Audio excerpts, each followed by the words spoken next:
Jack was tired. His boots were covered in red dust and his backpack felt heavier with every step. The alien planet he was exploring was dry, silent, and filled with strange rock formations. He had been walking for hours without finding anything useful. This planet, listed in his mission file as Zone 7 Beta, was marked abandoned by the Galactic Survey. But Jack was curious. He had always believed that abandoned places often held secrets. The sun here was dim, like a dying lamp. Long shadows stretched across the land. Jack checked his scanner. No life signs, no signals, just silence. He sighed and looked around for a good place to rest. Not far away, built into the side of a rocky hill, he spotted what looked like the remains of an old outpost. It was mostly broken, with one wall still standing and part of a roof leaning awkwardly. As he stepped inside, the air felt cooler. There were signs of past life, some crates, an old metal desk, and a few tools. But what caught his attention was a large rolled-up bundle in the corner. It looked soft and thick, like some kind of survival blanket or sleeping bag. Jack walked closer and tapped it with his boot. It didn't move. "Well, looks like I just found my bed for the night," Jack muttered. He unrolled the bundle carefully. It had a smooth, warm fabric and felt like it had its own heat source. It was a strange material, softer than anything he had seen before. It even smelled faintly sweet, like flowers. He shrugged, set down his gear, and slid into it. "Not bad," he whispered to himself. As he lay inside, his body relaxed quickly. The warmth from the sleeping bag spread around him like a hug. It was more comfortable than any other gear he had brought from his ship. His eyes began to close. Then he heard it. A soft whisper, barely louder than a breath, brushed against his ear. "Please, don't be afraid." Jack's eyes snapped open. He sat up quickly, heart pounding. He looked around the dark outpost. No one was there. The wind outside had died down and nothing moved, but he knew he had heard it. A voice. Gentle. Female. "Hello?" he called, standing up. No answer. Jack looked down at the sleeping bag. It moved. Not a lot, but enough. It shifted slightly, like something inside was stretching or waking up. He took a step back. The bundle moved again, more this time, and a small part of it began to open. Jack reached for his tool belt and grabbed a scanner. He pointed it at the bundle. Now the scanner blinked green. It was detecting a life form. Jack's mouth went dry. Slowly, from inside the soft material, something, or someone, unfolded. A shape, small and curled, pushed upward. Jack watched in shock as the shape turned into a figure, a girl. She looked young, maybe not much older than 20 if compared to human years. Her skin had a pale blue-purplish tone, smooth and glowing softly in the low light. Her ears were small and slightly pointed, like tiny elf ears. Her long white hair was tangled and dull, as if she had been sleeping for a long time. She wore a tight suit made of the same soft material as the sleeping bag. She opened her eyes slowly. They were a glowing shade of violet, and when she looked at Jack, there was fear in them. "Please, don't hurt me," she whispered. Jack couldn't speak. He just stared at her, frozen. The alien girl tried to sit up but looked weak. She supported herself with one hand and held her chest with the other. Jack took a step forward carefully. "I'm not going to hurt you," he said softly. "I didn't know you were in there." The girl looked at him again, blinking slowly. "You're human?" Jack nodded. She let out a shaky breath. "Then I'm safe, for now." Jack lowered the scanner and crouched down, still keeping some distance. "What's your name?" "Lyra," she said, voice almost too soft to hear. "Lyra," Jack repeated. "Why were you hiding here? Inside that?" She looked down at the material and then back at him. "I was escaping. I had no choice. They were coming for me." "Who?" Lyra closed her eyes. "People who want to erase me." Jack didn't understand it yet, but one thing was clear. This girl wasn't just lost. She was running from something. Or someone. As the sun outside finally dipped below the horizon, the wind howled softly across the rocks. Inside the broken shelter, Jack realized this trip was no longer just about exploration. He had found something, or someone, that wasn't supposed to be here, and she had whispered in his ear. Lyra sat on the cold metal floor, wrapped in the soft blanket she had emerged from. Her pale bluish skin looked even paler under the dim light of Jack's portable lamp. Her legs were pulled up close to her chest, and her arms hugged them tightly. She looked scared, tired, and very weak. Jack watched her from a few steps away. He didn't want to make her feel cornered. Whatever she had been through, it was clear she was afraid. But she wasn't dangerous, at least not to him. He slowly sat down across from her and opened his pack. "You must be hungry," he said. Gently, Lyra didn't respond at first. She just stared at him with those bright violet eyes. Jack pulled out a small packet of rations and peeled it open. "It's not great, but it'll keep you alive," he added with a small smile. He placed the food on a clean cloth and slid it gently toward her. Lyra looked at it, then at Jack, unsure. "I didn't poison it," Jack joked, trying to ease the tension. After a moment of silence, she finally reached out, picked up the packet, and took a small bite. Her hands trembled. She chewed slowly and swallowed like someone who hadn't eaten in days. "Thank you," she whispered. Jack gave a short nod. "So, Lyra, you said someone was coming for you?" She looked down. Her voice was barely louder than the wind outside. "Yes, I escaped from a lab. They were studying me. They said I was dangerous." Jack raised an eyebrow. "Are you?" Lyra shook her head quickly. "No, I was born different. They didn't understand me. They wanted to lock me away, run tests. I was never allowed to see the sky until I escaped." Jack leaned back, taking in her words. A hidden lab, a strange girl who was seen as dangerous, and a sleeping bag that turned out to be some kind of protective cocoon. He hadn't planned for any of this. "How did you get here?" he asked. Lyra hesitated, then touched the stone pendant that hung from her neck. "This helped me travel. I don't know how it works completely, but I found it while I was inside the lab. I used it, and suddenly I was here. I think it moved me between places." Jack's eyes widened. "Like teleportation?" Lyra nodded. "Something like that. But it drained my energy. I had to sleep for a long time inside the cocoon. It keeps me alive, even when I can't move." Jack looked at the strange, sleeping bag again. It wasn't made of anything he recognized. The material seemed to breathe and respond to Lyra's presence. It was clearly advanced technology, maybe even alive in some way. "You chose a quiet planet to land on," Jack said. "I didn't choose," Lyra replied softly. "It dropped me somewhere safe, far from them." Jack stood up and walked to the entrance of the outpost. The sky was dark now, filled with unfamiliar stars.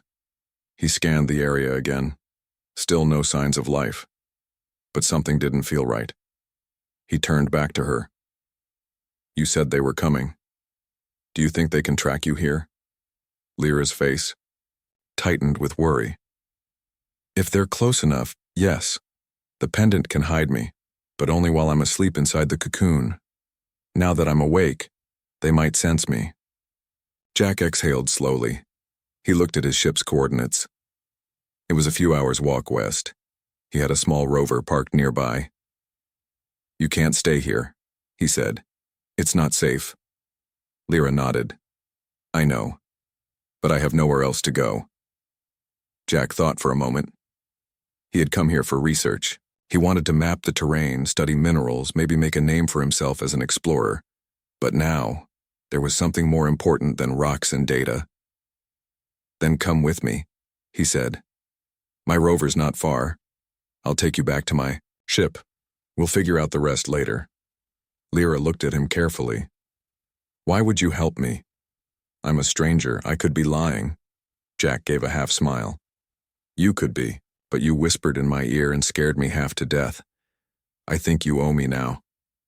A faint smile tugged at the corner of her lips. It was the first sign of emotion that wasn't fear. All right, she said. I'll go with you. Jack handed her a water pouch and helped her to her feet. She stumbled slightly, but with his support she stood. She was still weak, but she was no longer hiding. They stepped out into the night together. Somewhere above them, stars watched in silence, but not all of them were friendly. The night was quiet, but Jack's mind was not. Every step he took through the rocky path made his thoughts louder. Lyra walked beside him, her pace slow and her steps unsure. The stars above blinked silently, but Jack felt like something unseen was watching. They had left the ruined outpost behind. Jack's rover was still a 30-minute walk west, hidden between sharp rocks and hills where he had parked it earlier. He checked his scanner again. Still no signs of movement nearby. But he didn't trust silence anymore. Lyra's breathing was light but uneven. She had barely spoken since they left. Jack noticed she was struggling. You okay? He asked, slowing down for her. I'll be fine, she said softly, though her legs wobbled slightly. Just not used to walking this far. Jack paused and handed her a small energy capsule from his pack. Eat this. It'll help. Lyra took it, nodded, and kept moving. After a few more minutes of walking, the ground began to change, less flat and more uneven. They moved carefully across narrow ledges and sharp rocks. Jack helped her over the difficult parts, but he could tell she was growing weaker. Just as they climbed over a steep rock wall, a soft beep came from Jack's scanner. He pulled it out quickly. A faint signal was flashing. Something was in the sky. What is it? Lyra asked, catching the worry on his face. Jack narrowed his eyes at the scanner. It's a drone. Could be a scout. It's still far, but it's flying low. Like it's searching. Lyra's face turned pale. They found me. Jack didn't ask how. He didn't have time. We need to move, he said quickly. Can you run? Lyra nodded, fear now in her eyes. Together, they moved faster. The cold night, wind rushing past them as they followed the rough trail to the rover. Behind them, the sky started to hum. A distant blue light blinked on and off like a searching eye. Jack glanced back. They're scanning the area. We have maybe 5 minutes. They reached a narrow pass between two hills. Jack motioned for her to stay low and follow him closely. He moved ahead, checking every corner, every shadow. Finally, he spotted it, his rover. Half buried between jagged rocks, camouflaged under a thermal sheet, just like he left it. He rushed forward and pulled the sheet off, then opened the back hatch. In, he said, helping Lyra inside. As soon as she was in, he jumped into the driver's seat and started the engine. The vehicle hummed quietly and came to life. Jack activated the rover's internal shield just enough to block outside scans. Will that hide us? Lyra asked from behind. From light scans, yes. But not from heat, not for long. He powered up the engine and began driving through the narrow canyon. The rover wasn't fast, but it was strong. It climbed over rocks and pushed through tight spaces with ease. Jack took a deep breath. They were moving, but they weren't safe yet. Suddenly, a loud sound echoed through the canyon. A beam of light shot down from the sky, right in front of them. Jack slammed the brakes. A drone hovered above, small and sleek with a blinking red eye. It pointed a sensor down toward the rover. Jack muttered under his breath and grabbed a signal jammer from his belt.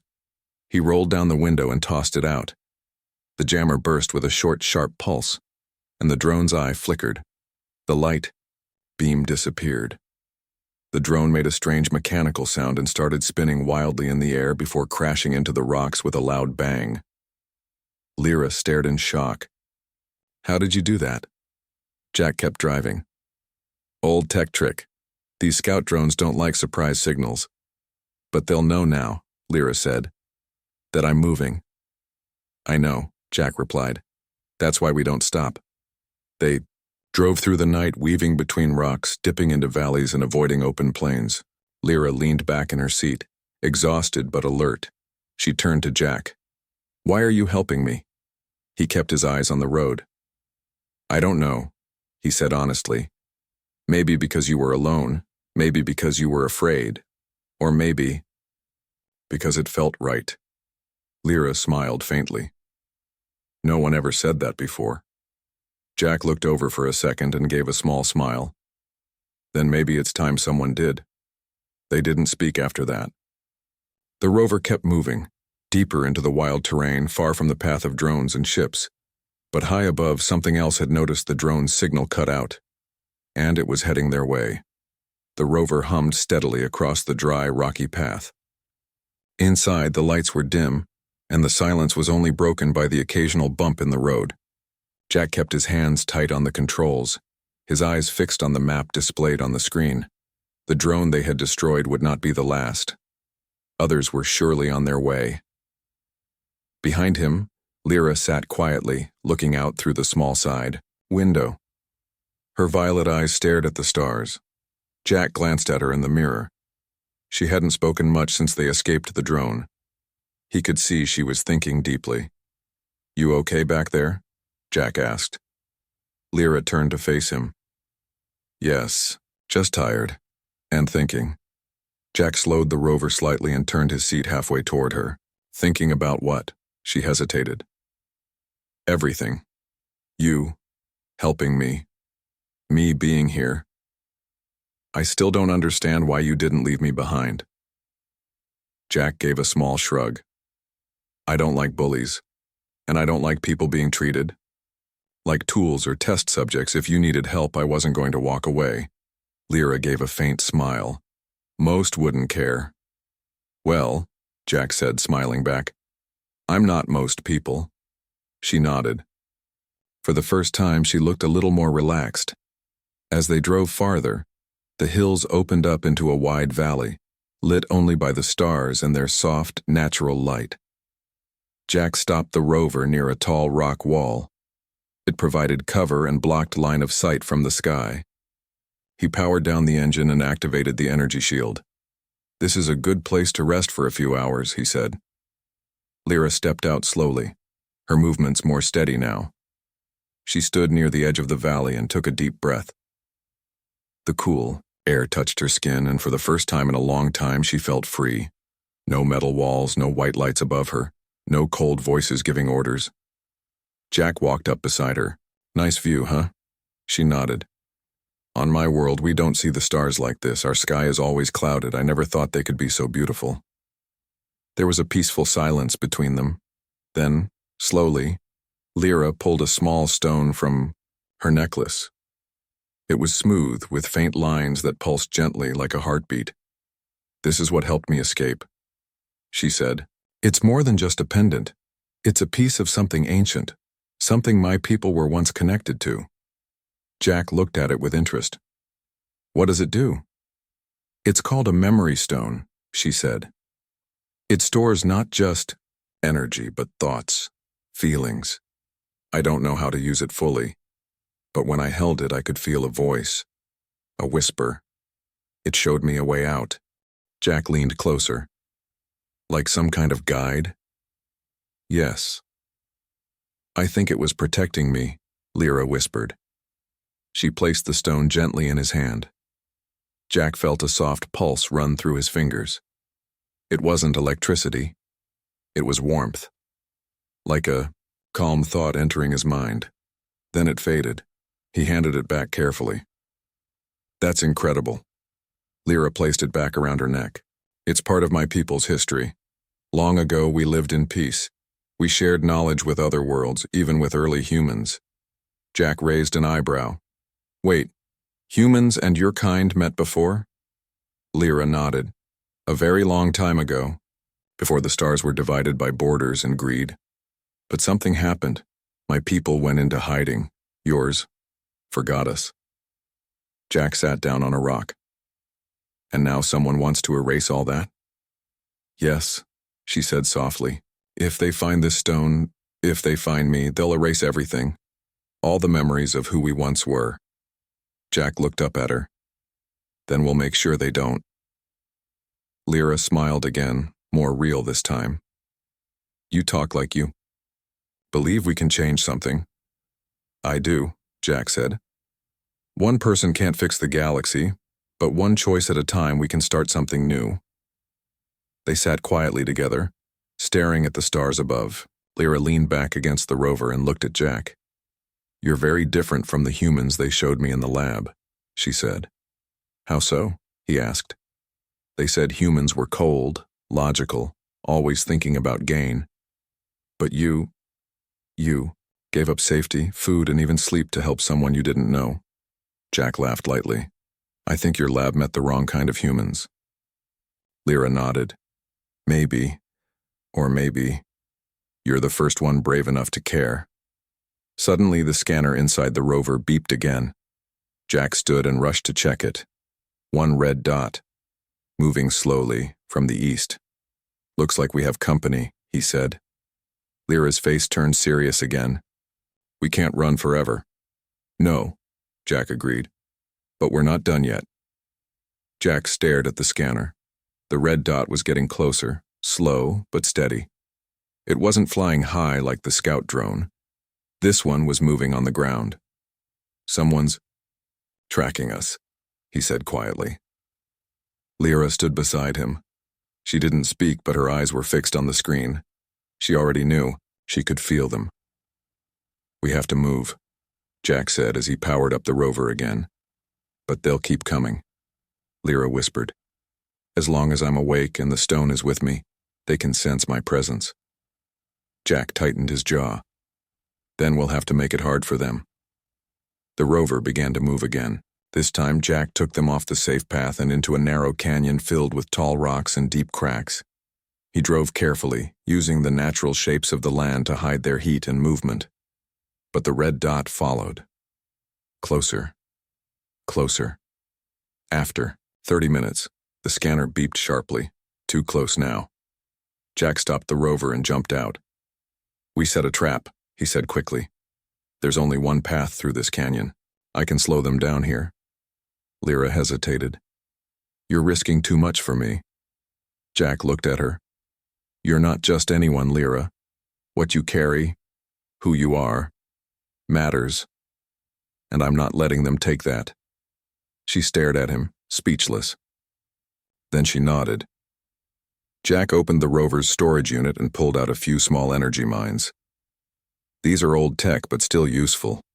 He placed them carefully along the narrow path behind the rocks, hiding them under loose stones and sand. Then he returned to the rover and gave Lyra a small communicator. If anything happens, stay low and press this button. I'll come to you. Lyra held it tightly. Be careful. Jack smiled. Always. Then he vanished behind a large stone formation, waiting in silence. The sun had started to rise. Soft, golden light touched the canyon walls, casting long shadows across the ground. Then, they came. A small black transport vehicle rolled slowly into the canyon. It had no lights, no markings, and no sound except the soft crunch of its wheels. From it, two armored figures stepped out. They were tall, dressed, in dark suits with silver helmets. Their movements were sharp and trained. Jack watched from above. He waited until they were in the middle of the path. Click. The mines activated. Boom! A bright flash filled the narrow pass. Rocks exploded into the air. Dust rose high and the vehicle shook from the blast. One of the figures was thrown off balance. Jack leapt down from his hiding spot and rolled behind a rock. He aimed a stun blaster from his belt and fired. One shot hit the nearest figure, causing them to drop. The other turned quickly, firing back, with a sharp blue beam. Jack ducked. Rocks around him shattered. He fired again, hitting the second figure in the leg. They fell, groaning as sparks flew from their damaged suit. Jack ran toward the transport, his heart pounding. He reached the controls and smashed the power source with a metal rod. The vehicle powered down with a low hum. The fight was over, but the danger wasn't.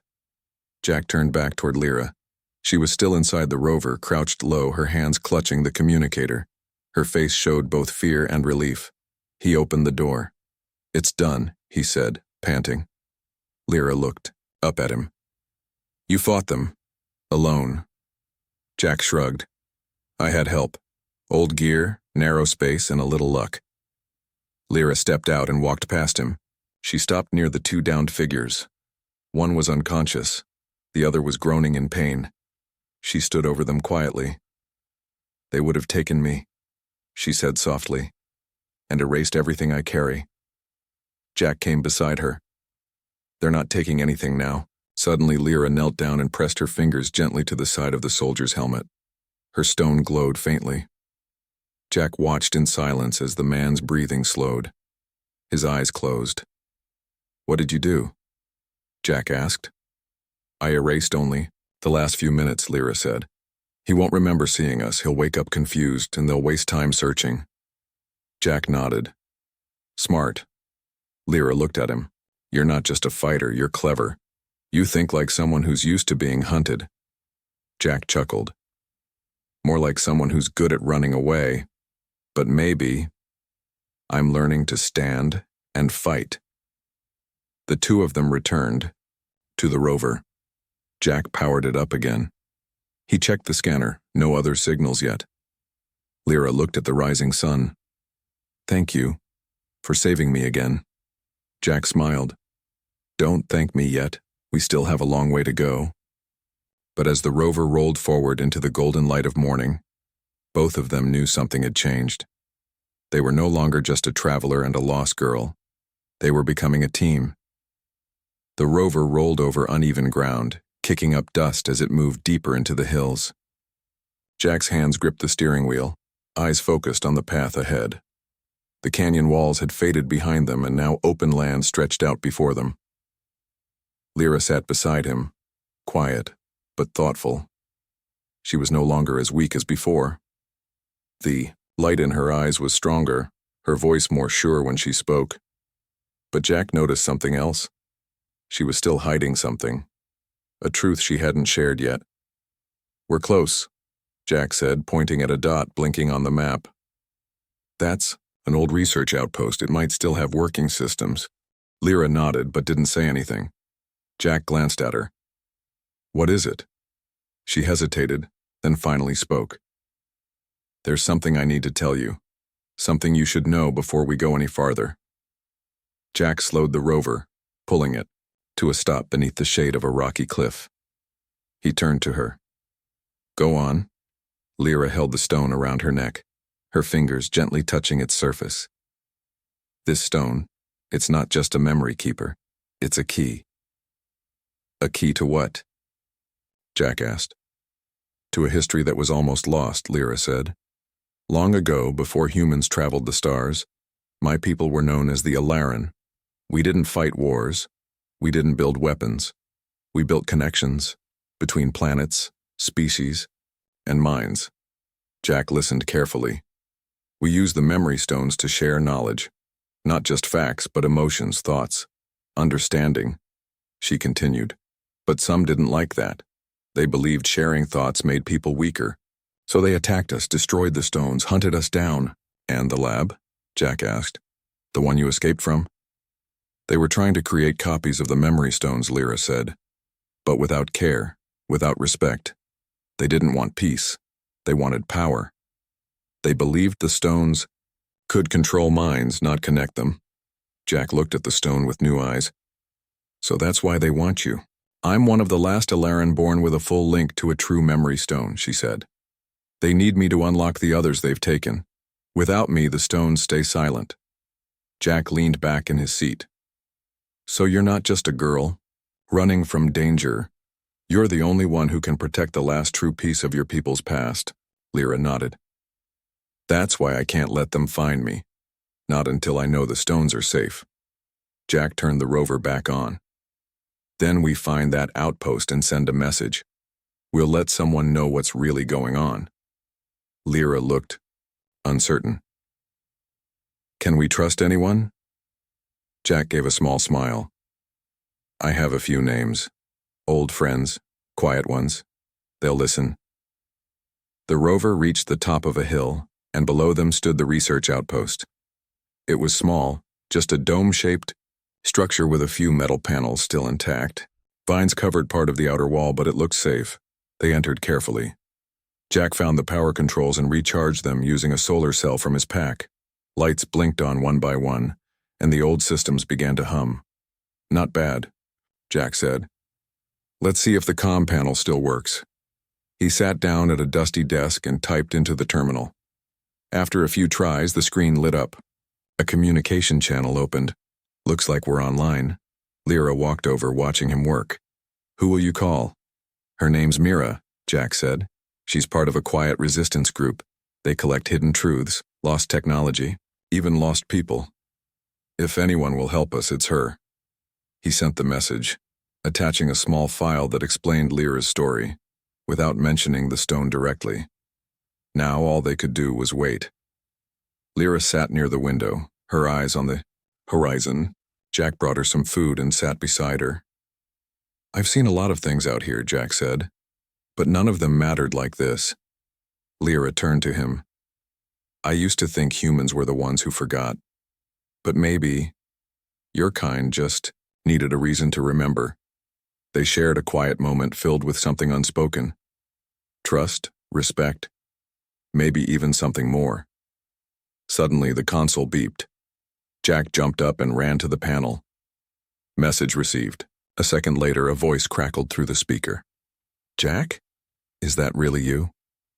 Jack smiled. "It's me, Mira. I need your help. And there's someone you need to meet." The voice on the communicator brought life back into the quiet room. "Jack, is that really you?" came the voice of Mira, calm, surprised, and strong. Jack leaned toward the mic. "It's me, Mira. I'm safe for now, but I'm not alone. I found someone, or maybe she found me." Mira's voice dropped into a serious tone. "Tell me everything." Jack gave a quick summary. How he found Lyra in what he thought was a sleeping bag, how she escaped a hidden lab, and what she carried, a memory stone and a link to a forgotten race known as the Alaran. There was a long pause on the other side. Then, Mira replied, "You're both in danger. If they tracked her once, they'll do it again. But if what you're saying is true, then she might be the last chance to reopen peaceful contact between us and the Ancient Ones." Jack looked over at Lyra, who stood near the window. Her eyes were on the sky, but she was listening to every word. "What should we do?" Jack asked. "I'll send a secure ship," Mira said. "Fast and hidden. It'll reach you within the hour. Don't move, don't send any more signals. If they find you again, I might not be able to help." The line went silent. Jack powered down the system and walked over to Lyra. "It's happening," he said. "Help is coming." Lyra nodded, but there was a strange look in her eyes, calm yet distant. She didn't speak for a while. "Do you trust her?" she finally asked. Jack thought for a second. "Yes. Mira helped me when I was nobody. She doesn't work for governments or armies. She helps people like us." Lyra held her stone tightly. "Then I'll trust your trust." They sat together for a while, watching the wind move dust across the empty land. The silence was heavy but not cold. They had shared too much to feel like strangers now. Soon, a soft hum filled the air. Jack stood up and stepped outside. A small ship, sleek and dark like a shadow, dropped quietly from the sky. It hovered for a moment, then gently touched down on the dirt just beyond the outpost. The door opened and a woman stepped out, tall, with short black hair and sharp eyes. She wore a gray jacket with no markings, but her presence was strong. "Jack," she said with a nod. "Mira," Jack replied. Her eyes shifted to Lyra, who had stepped out behind him. For a few seconds, no one spoke. Then Mira said, "So, you're the reason old secrets are waking up again." Lyra stepped forward bravely. "I didn't mean to be found. I only wanted to be free." Mira nodded slowly. "And yet, your freedom may help free others." She motioned toward the ship. "We have a hidden station deep in neutral space. No one watches it, no one controls it. You'll be safe there, and the memory stone can be studied properly, with care, not force." Jack turned to Lyra. "It's your choice." Lyra looked at the ship. It offered safety, but also the unknown. Then she looked at Jack. "Will you come with me?" Jack blinked. He hadn't expected the question. "I thought this was your path," he said. "It still is," she replied. "But I don't want to. Walk it alone." Jack smiled. "I wasn't planning on leaving anyway." Together they stepped onto the ship. As the hatch closed behind them, Mira gave Jack a long look. "You really didn't plan on saving the galaxy, did you?" He laughed, softly. "I thought I was just out looking for rock samples." The ship rose into the air, quiet as a breeze, and shot upward into the sky. Down below, the dust covered their tracks, and the outpost returned to silence. But above the clouds, something new had begun. Not just a rescue, not just an escape, but a connection between two worlds, two people, and one forgotten truth. And it all started with a sleeping bag and a whisper in the dark.